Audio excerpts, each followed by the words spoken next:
Can you share your story? Because you told me last year that when you were 10 years old, your 19-year-old brother was killed by an Israeli soldier, and you're not radicalized. You want peace. How were you able to come to this place? Well, I was radicalized not by Hamas, not by Fatah, but by seeing my brother being killed. I was 10 years old. I was 9 years old when he was arrested, 10 years old when he died because of injuries he sustained being beaten up in prison. And I have those memories going to visit him in prison and seeing how he was treated and being so furious at that, thinking I still have the images of the soldiers who broke into my house and arrested my brother. It's an image you cannot ever forget. But it's not only that. In some ways, that year was the closest I've had in my experience to Gaza because my brother was killed. His best friend who lived across of us was also killed, also 19 years old. Um, my dad's cousin, who also lived by us and somebody I knew as an uncle growing up, was killed by a group of settlers who tortured him to death at his work. And it was all within a year.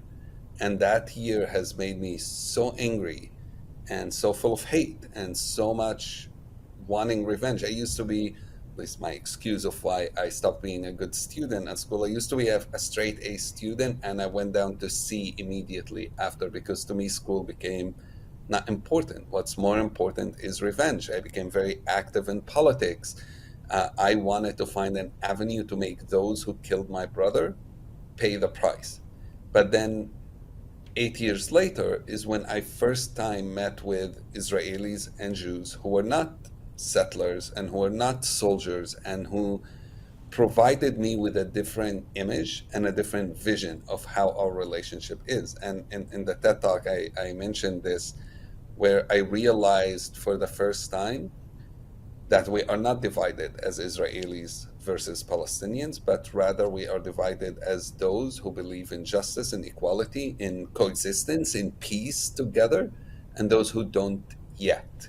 And the yet is a very key word here because not everyone is with us right now, but it doesn't mean we give up on those who are not with us. I think fear creates hate, hate eventually creates violence, and we have to overcome that fear and the hate through getting people to know that there is an alternative.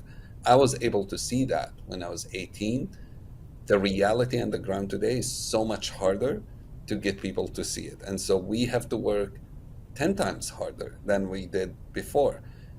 I realized when I was 18 that the person who killed my brother controlled my life. I became, every choice I made between 10 years old to 18 years old, it was controlled by the person who killed my brother. And not only did he kill my brother, he also ruined my life. He controlled my life.